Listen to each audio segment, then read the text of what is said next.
What are we up to here? Do we hit 30 yet?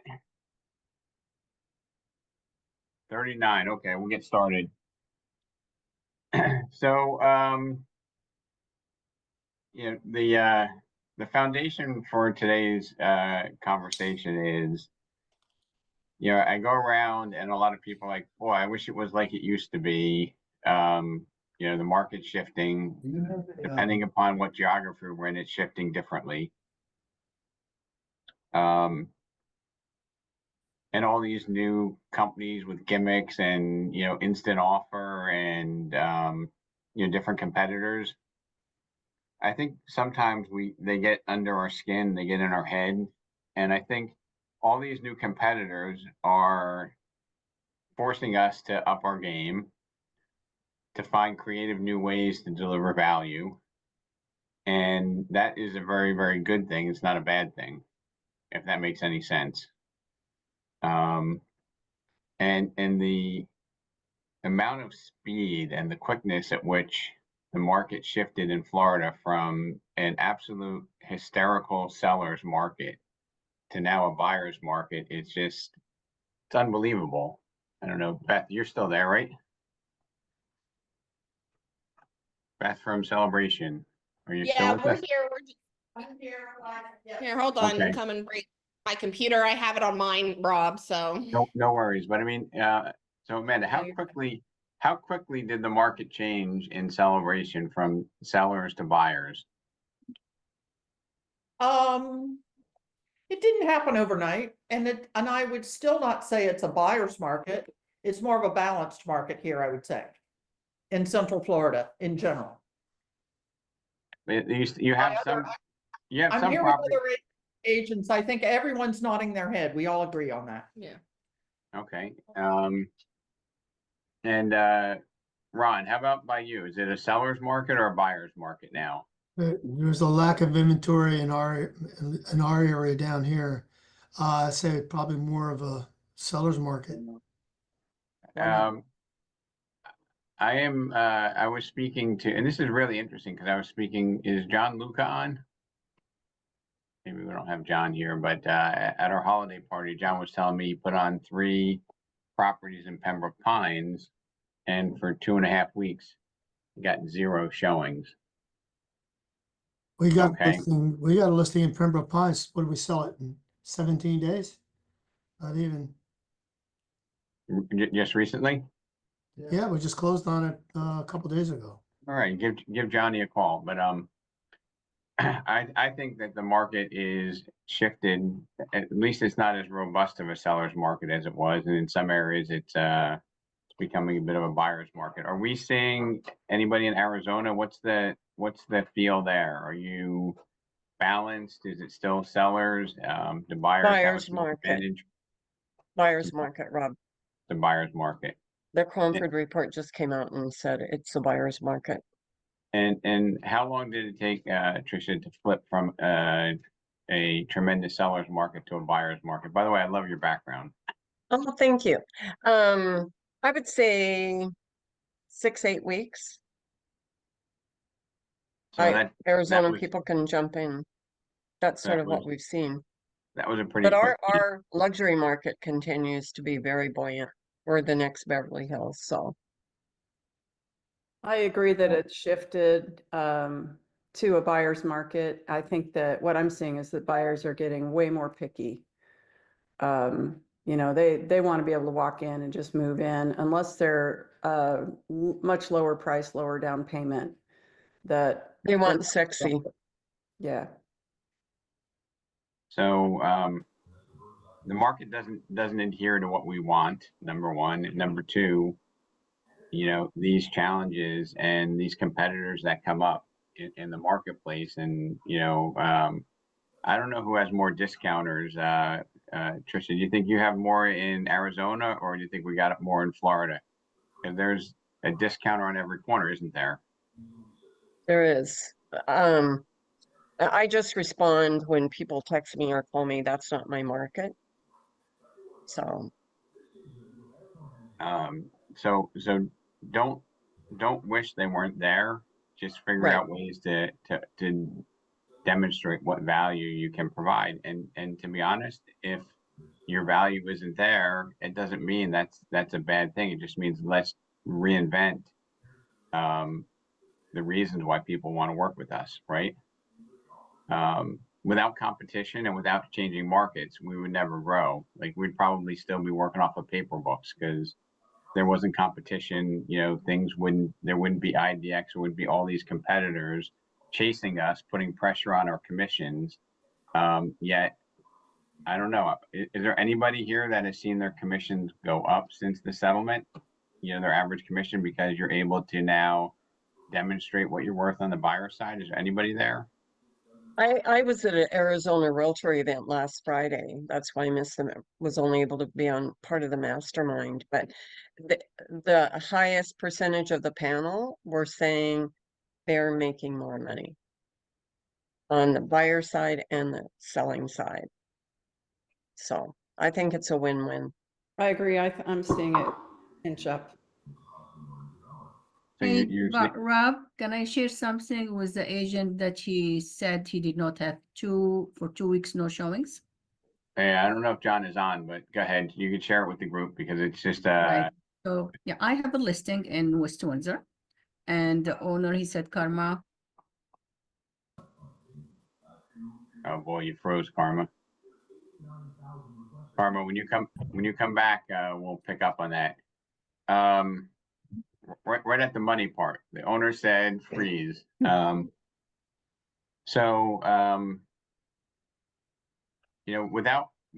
competition, there would be no progress.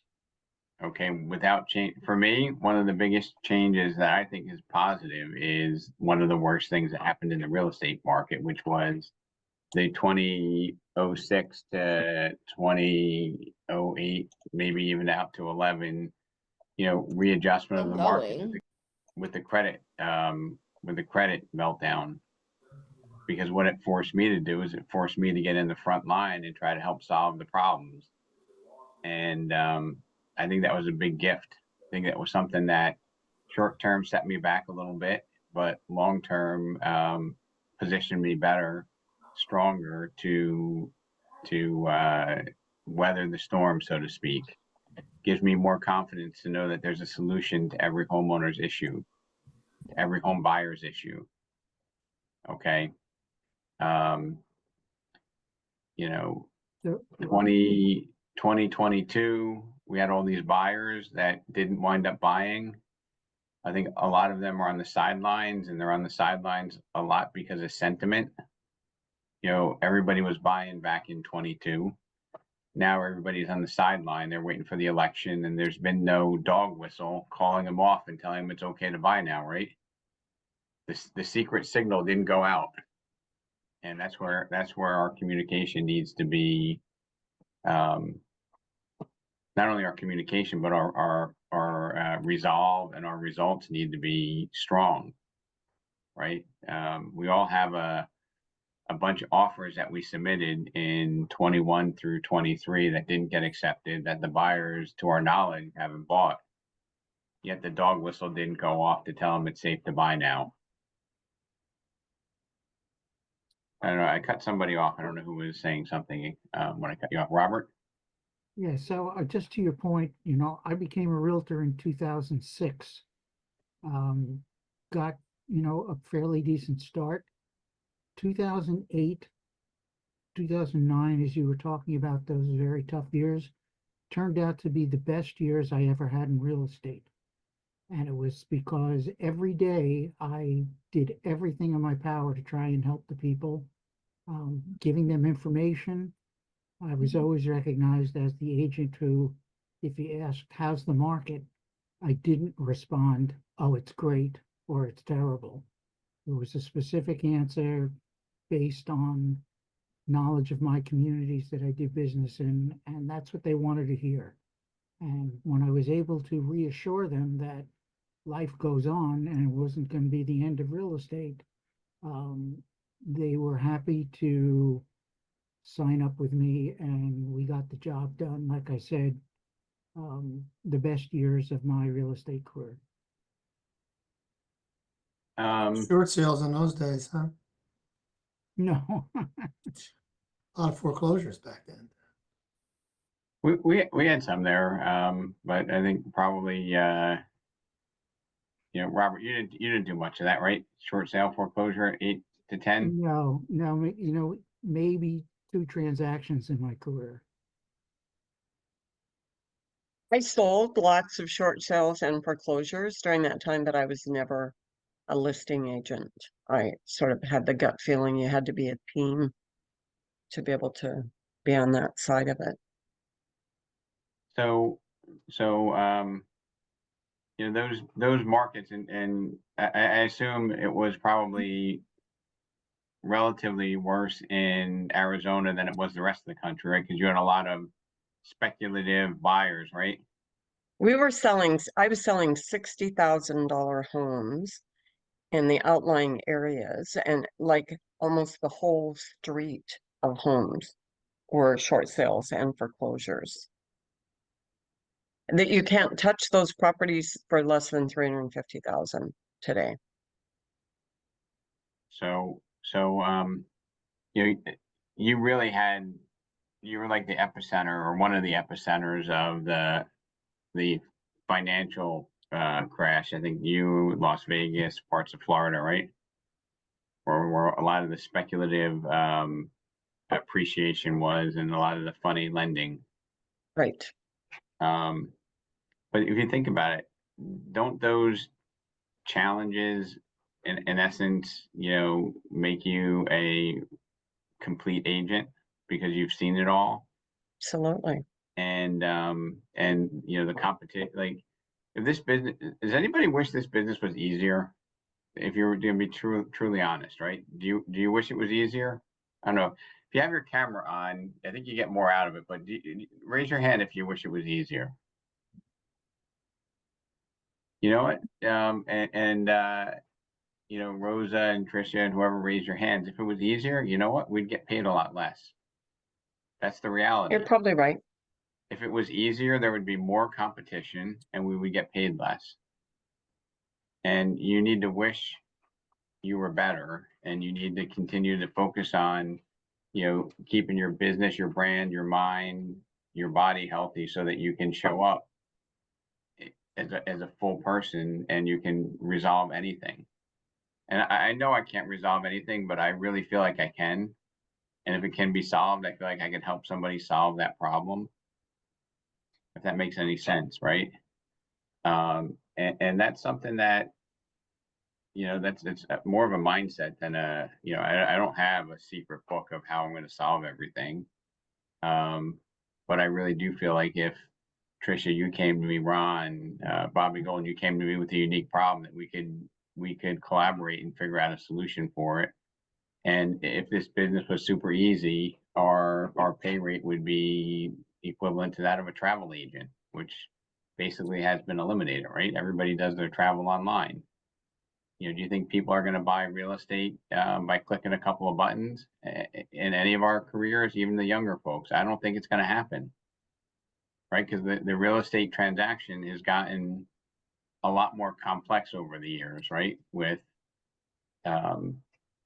regulations, specific rules. Now with all of the litigation that's been going on, right? We need to, can we go more this way or that way? We have to be very careful.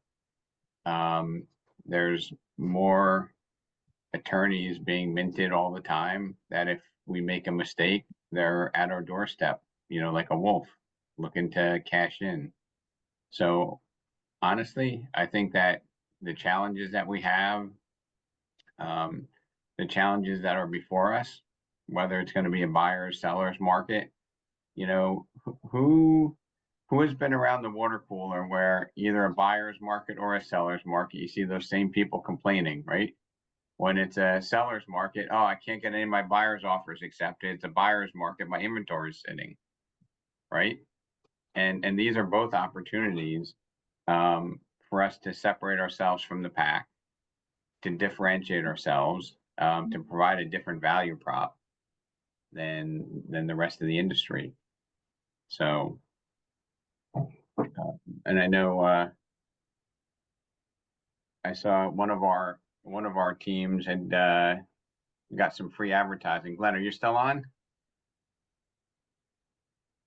Mr. Baker? So one of our agents was on, Robert, did you see it? Channel 7 News? No, I didn't. Somehow Glenn, he arbitraged the drone story. And he was on the news. They were talking about, you know, your rights to film and market your property and how some of these pending drone bans would impact home sellers. And Christian from Cinema Flight and Glenn were on Channel 7 News. So they kind of hijacked the news story, right? What are we doing to, you know, grow our business? To me, you know, the only resource that's limiting for us is how much time we want to put into the business. Right? The market changes, but we get to be better. You know, we get to be 0.1% a day better. That's astronomical over the period of a year. And I look on the call here. Is there anybody that's been in the business for more than 25 years? Raise your hand. 30 years? So Ron, if everybody was like you and they got better, like 0.1% per month over 30 years, it's unbelievable. Right? And the only thing that really limits us is our time. Because if we have more time, once we have that experience and that confidence,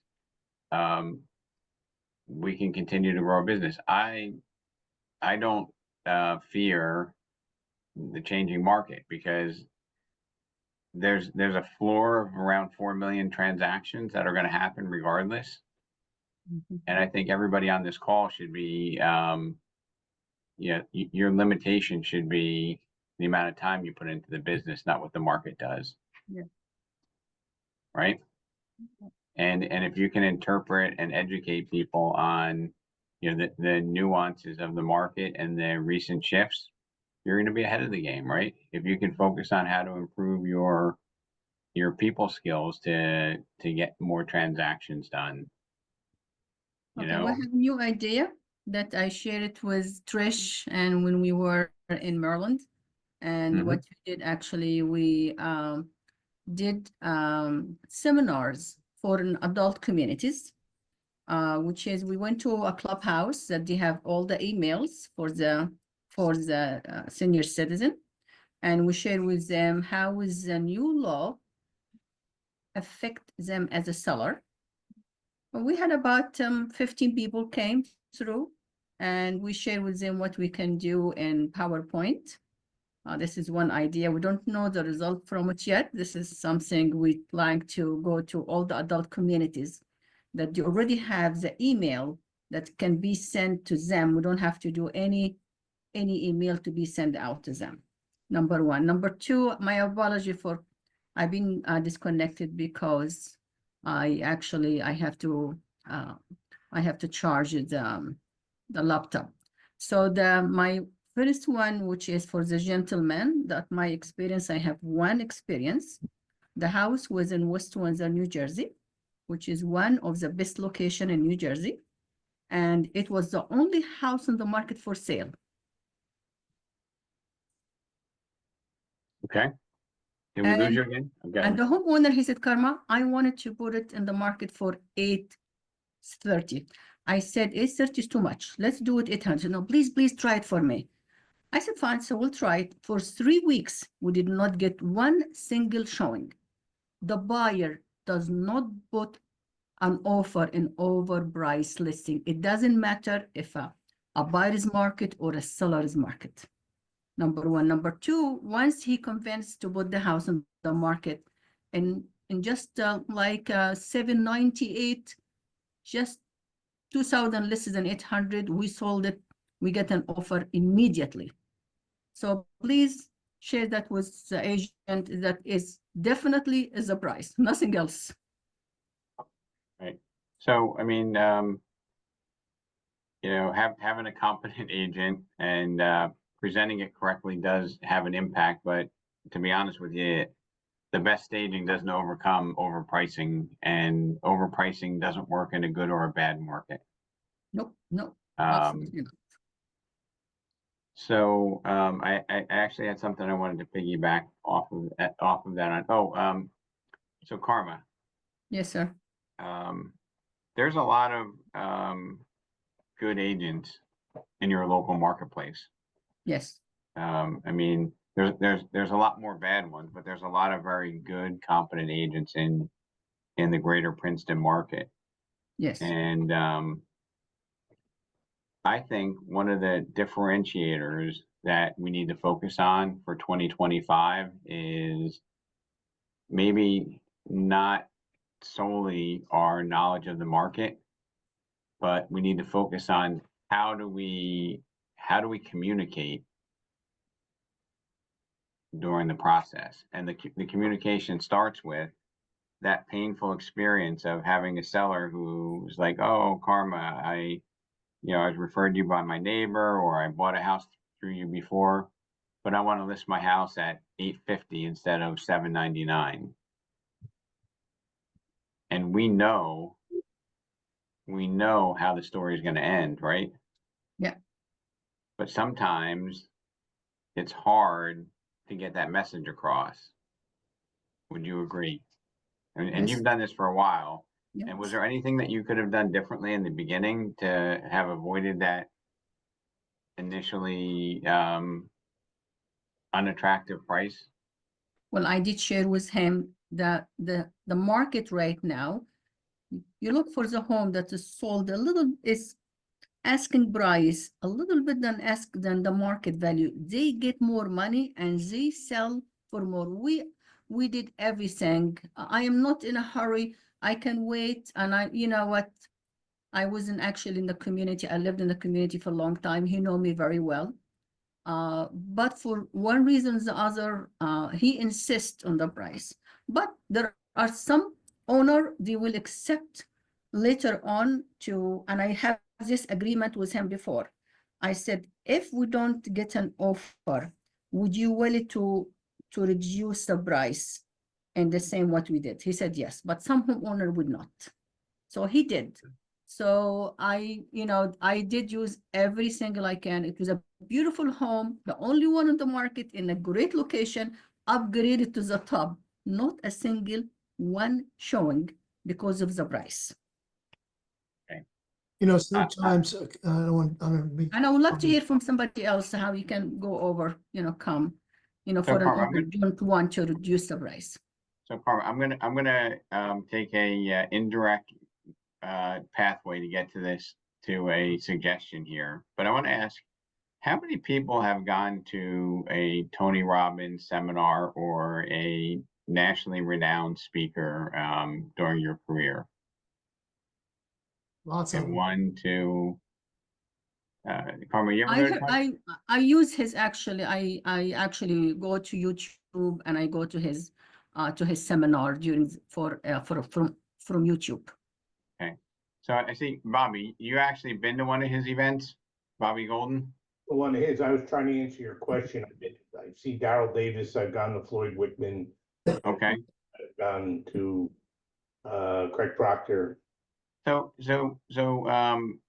if you've been to several national speakers, like if you're going to try to summarize, what's the one thing that you think that they all indirectly are driving you towards? And I'll give you a moment or two to think about the group of them that you have attended to. And who's been to Tony Robbins in the past 5 years?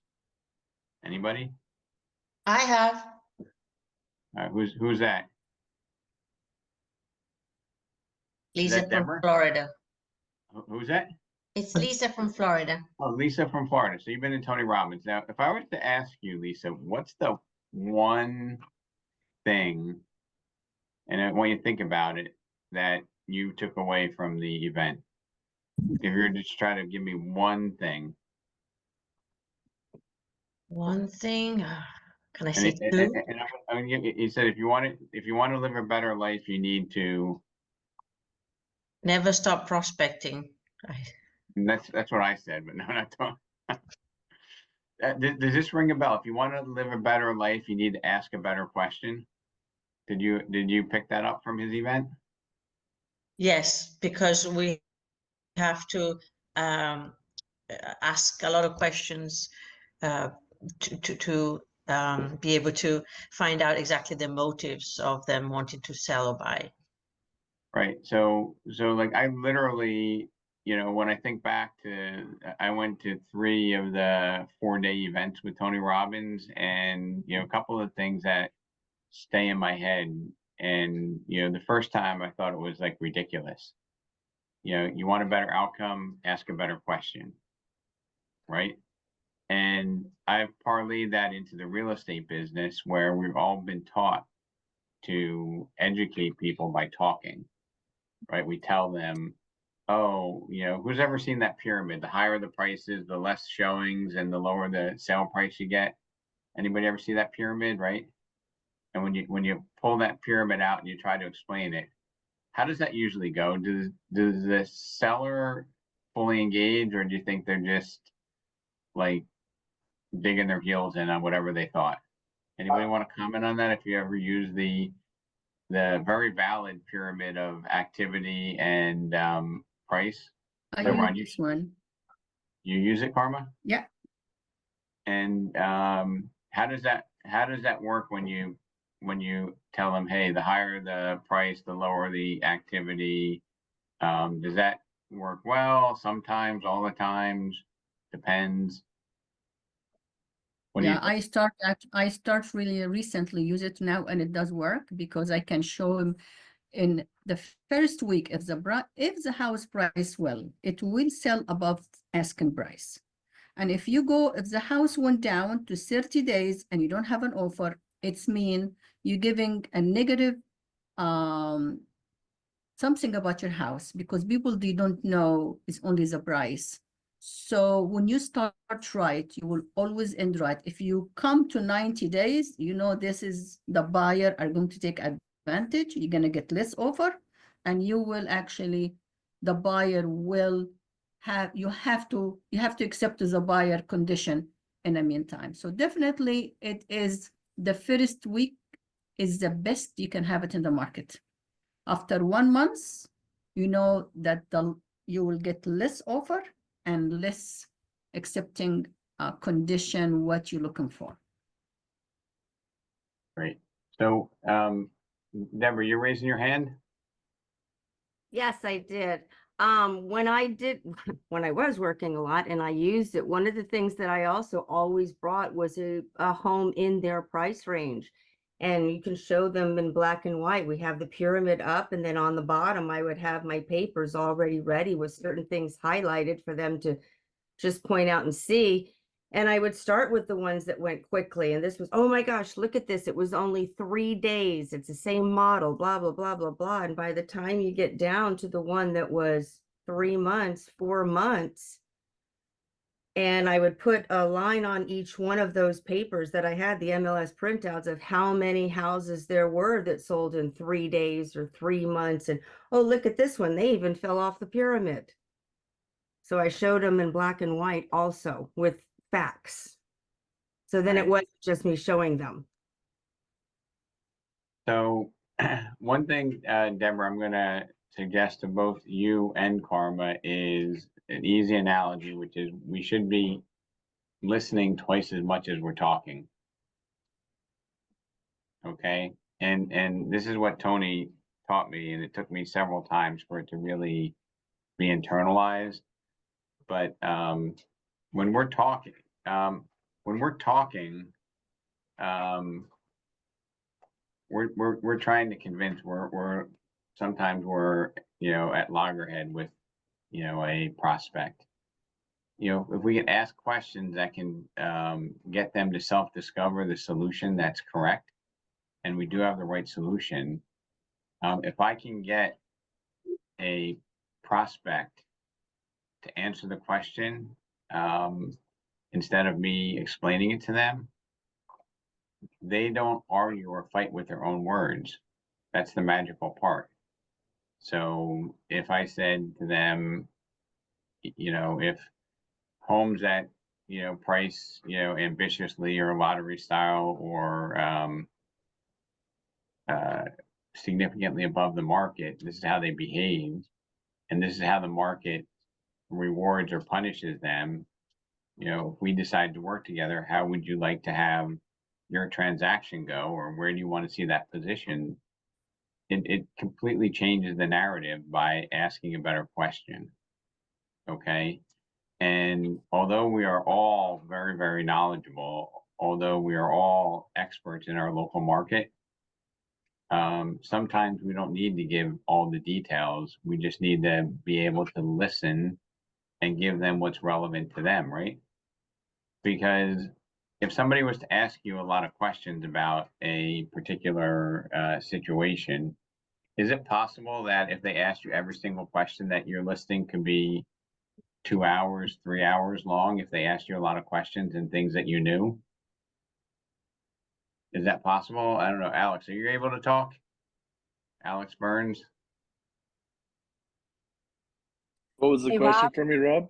So my question to you was, if you take all the different listings that you go on to, right? And all the questions that the sellers ask, Right. if all the questions were asked every time, could a listing appointment be 3 or 4 hours because you have all the information?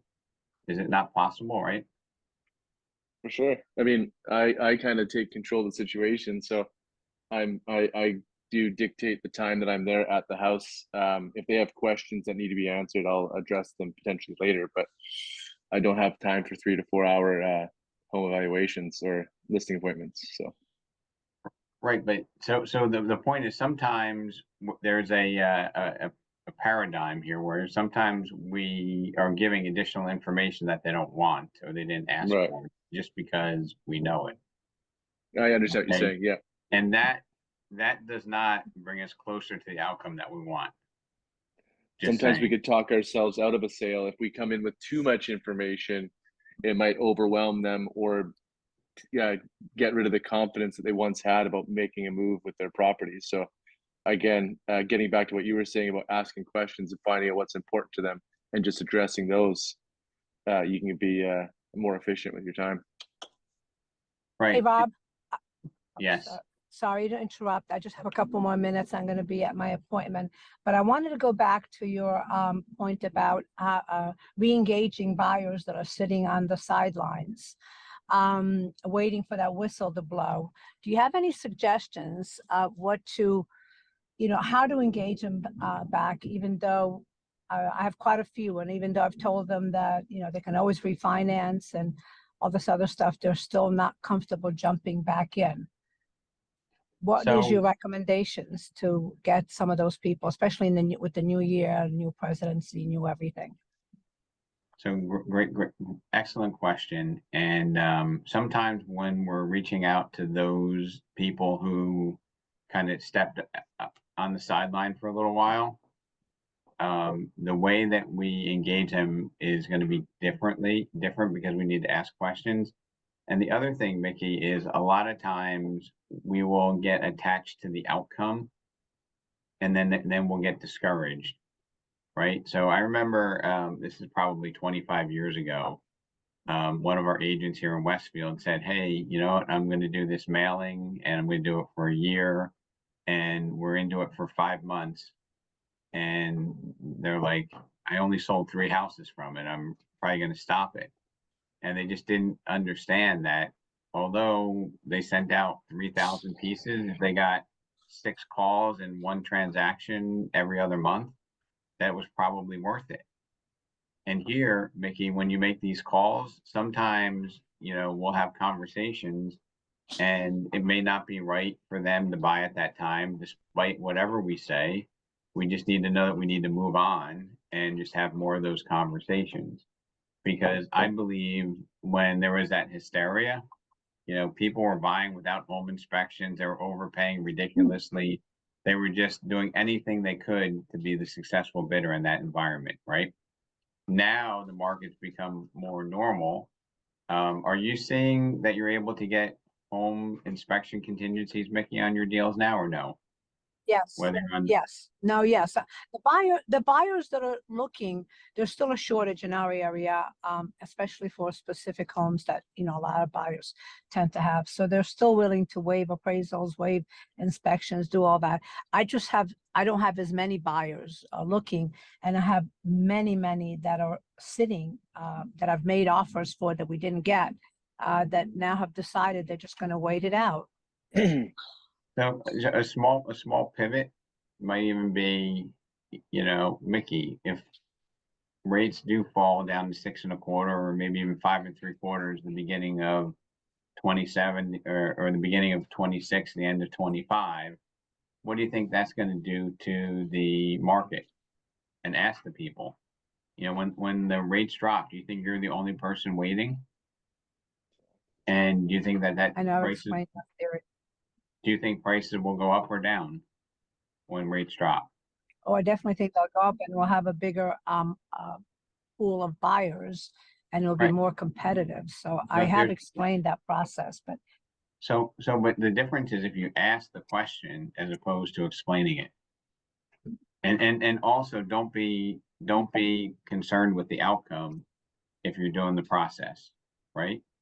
Because if you talk to 100 of your past clients and only 2 buy, is that good or bad? Mickey, still good. Two buyers are better than nothing. you have 2 I buyers. said that you- absolutely, still have good. two Two bu- you have buyers are two- better than nothing. You have 2 buyers that you didn't have, right? Right. And I know, you know, because I've, you know, seen you work with your clients, that you really do care and try to help them. You know what I mean? It's like more personal for you than a lot of others. And I think that helping people buy their first house or buy the right house, to me, is pretty significant. And it gives me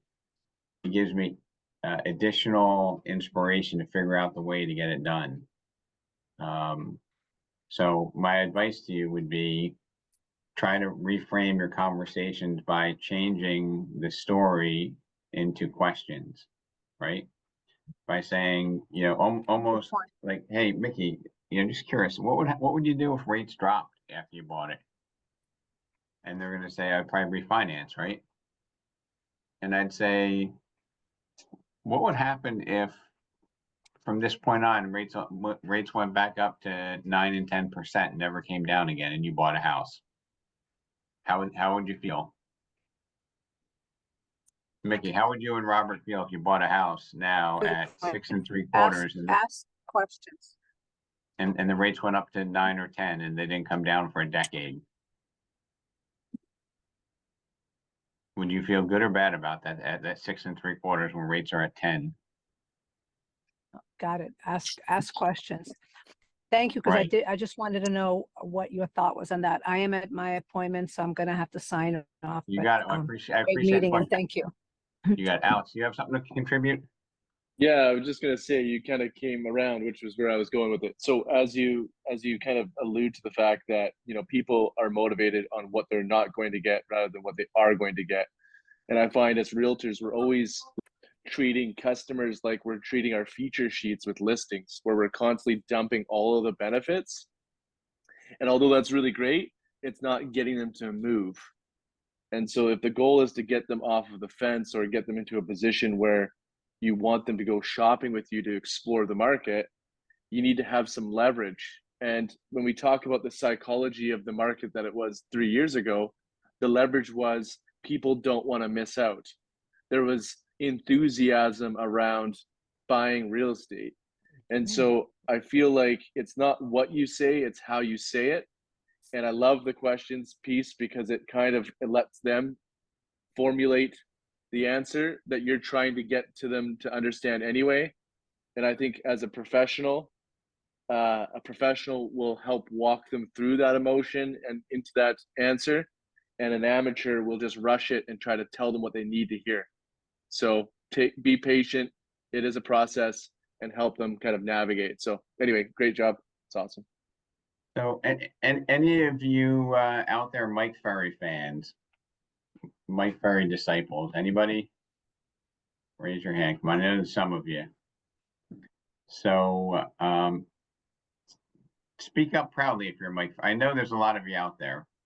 But one of the things that Mike Ferry says that's consistent with my mindset is he'll stand there and very I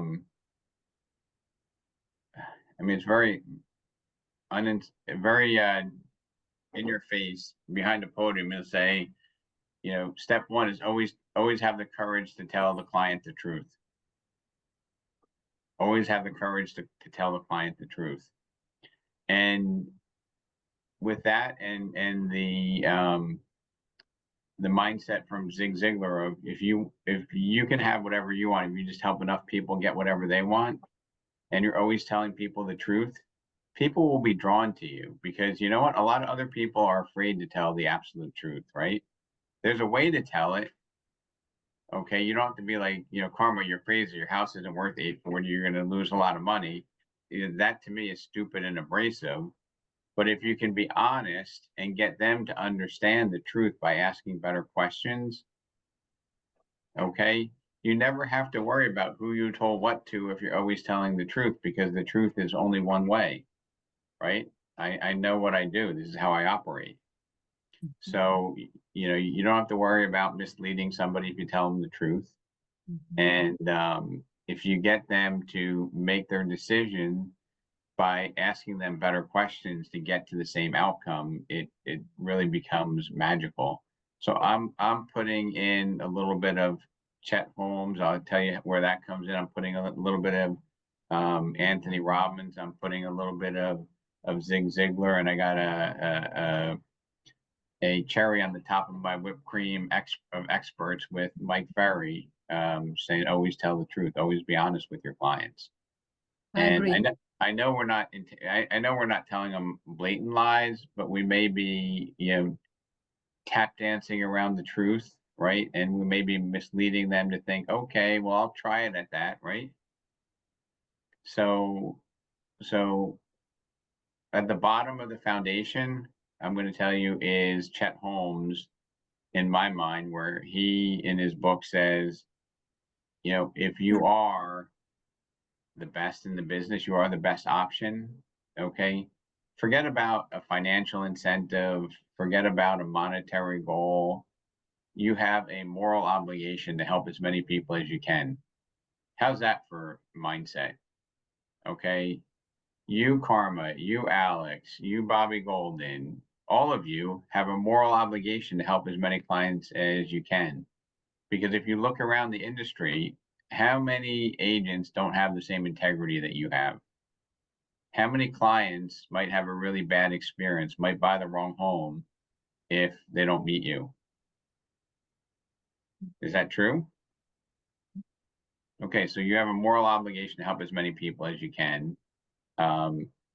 You have an obligation to always tell the truth. Okay.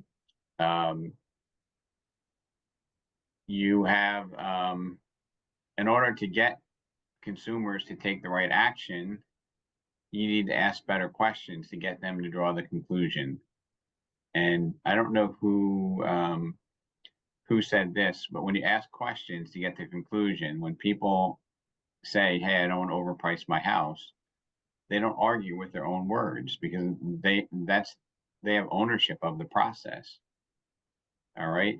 And then at the end of the day, you know, good old Zig Ziglar, if you help enough people get what they want, you know, you'll live in the world of abundance, right? You just think about how can I help people, right? And then by that action of trying to figure out how you can help more people by always telling the truth, puts you in a really elite spot, and you feel really good about it. And you feel really confident that you can get it done because you're never misleading, or you're never white lying, whatever you want to call it, right? Now, Linda, did you have a question? I was just going to say that the truth is always great, right? We lead with that, but if we layer in some facts, the data will make it a lot easier. So if you trust your own data and you can explain it in simple terms, I think it's a lot easier to show not only our knowledge of the market, and what's going on, but also that it's not your opinion, it's the market's opinion. And it's not me saying, hey, I think I'm great, this is what you should do, but the market is showing that this is what's going to happen. And if they don't want to believe it as one thing, but at the end, that data is going to rule. Yeah. I mean, it's all about, Alina, about finding ways to get the consumer to take the right action for themselves, not for us. Right. You know, a consumer might think we're asking them to underprice their home to make our job easier. Well, it may make our job a little bit easier, but it's all because we're programmed to help our client, right? We're not suggesting that they price it competitively so that we can sell it quicker. We're guaranteed a sale. We're asking them to do that because we believe that's going to get them the best outcome, right? And when Mickey Littman was asking me about some of these sellers that are on the sidelines, right? Sellers on the sidelines. So SOS, sellers on sidelines. We got to help them. And the way that we help them is by educating them. And if they thought through the process, you know, if the rates dropped to 5% or 4 3/4 or 4 1/4, there would be absolute pandemonium again, right? And prices would be going through the roof. So that's not an outcome that a buyer would want, is it? You know, let me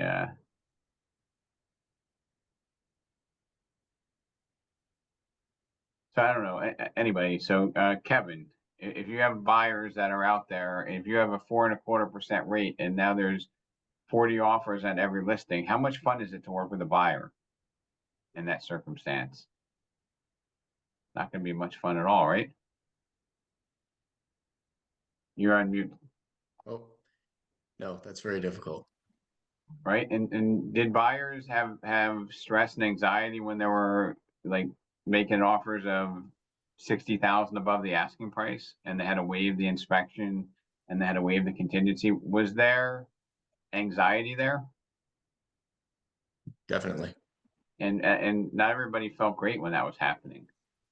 So if we can just get consumers to understand, because it's hard, not because it's easy, call all the people that you go into your e-signature, your .loop, your app files, whatever you have to store your offers, call the people and call them not with commission breath, but say, hey, you know, let's reevaluate where we're at. Let's talk about the prospect of buying. Let's talk about the benefits and the downside of buying in this particular market, right? And you know, for me, and maybe it's because maybe it's because I'm always trying to figure out solutions to help others. I love it when there are challenges and there's objections.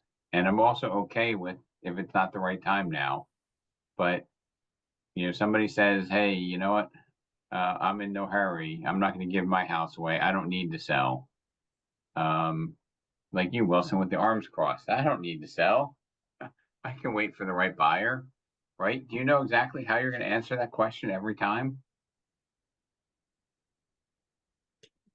I guess it would For depend me, on the it depends on the situation. Yeah, person. it depends on their motivation and where they're moving to and why they want to sell. You have to go through the whole gamut with them.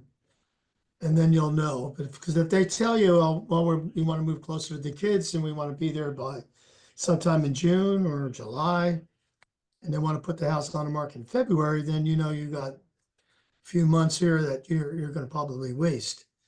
But again, I take every listing. So if it's going to be a little overpriced, I'll take it and I'll reduce it if I have to. But I'm going to take it because listings are gold right now.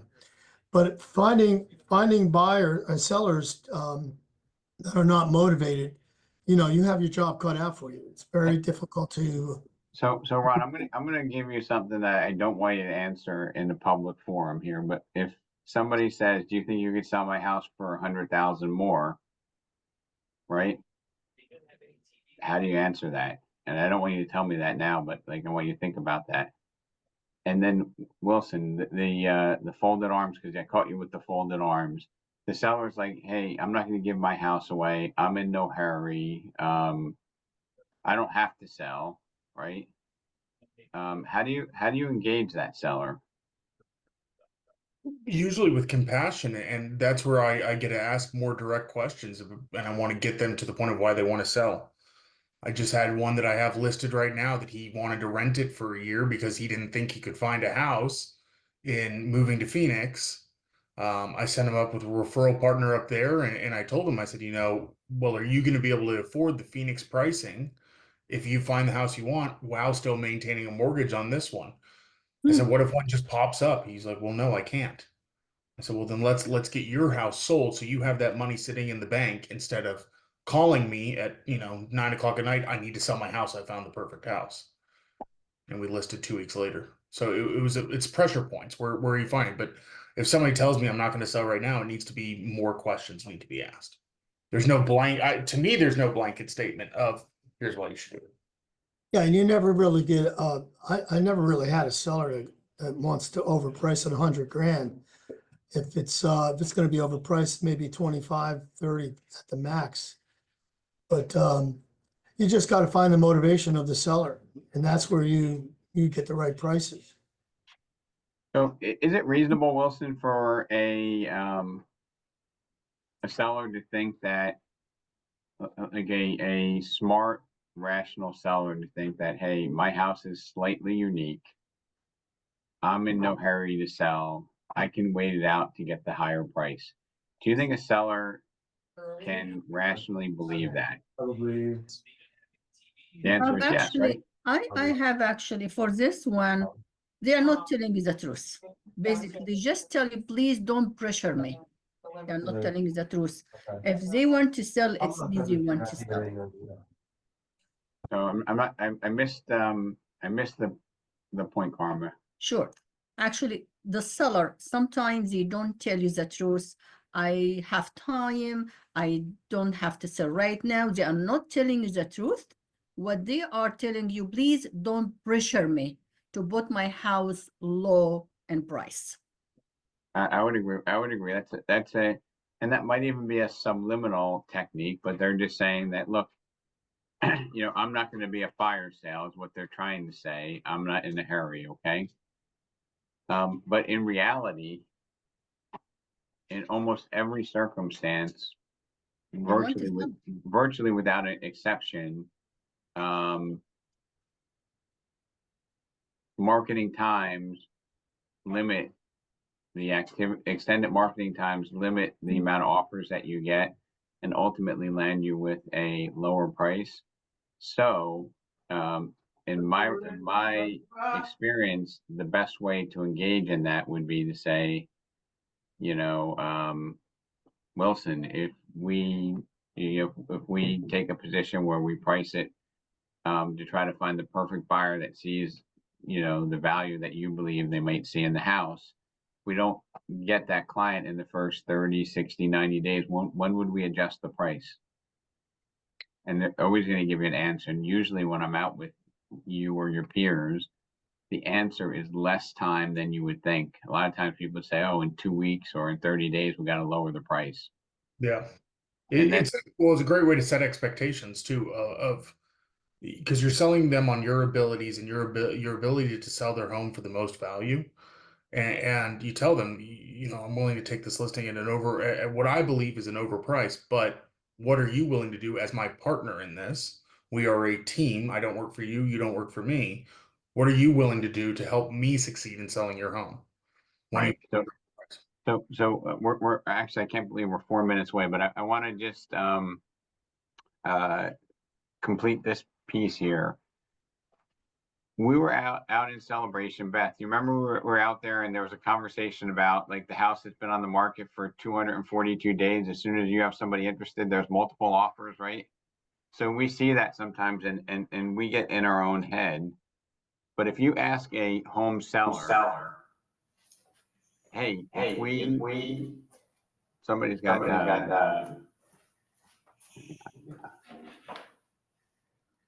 you, Paul. Okay, if we are on the market for 60 days or 30 days and we lower the price by 50,000, tell me, if you were a buyer, how would you approach making an offer on that particular property? Most home sellers would be like, oh, if I was looking at a house and they just cut the price 50,000, I would think they're desperate. I'm going to lowball. That's what I find most sellers say when I put them in the position of being a buyer. And if we can have that communication with the seller to get them to have that be their own words, it will alter the decisions that they make.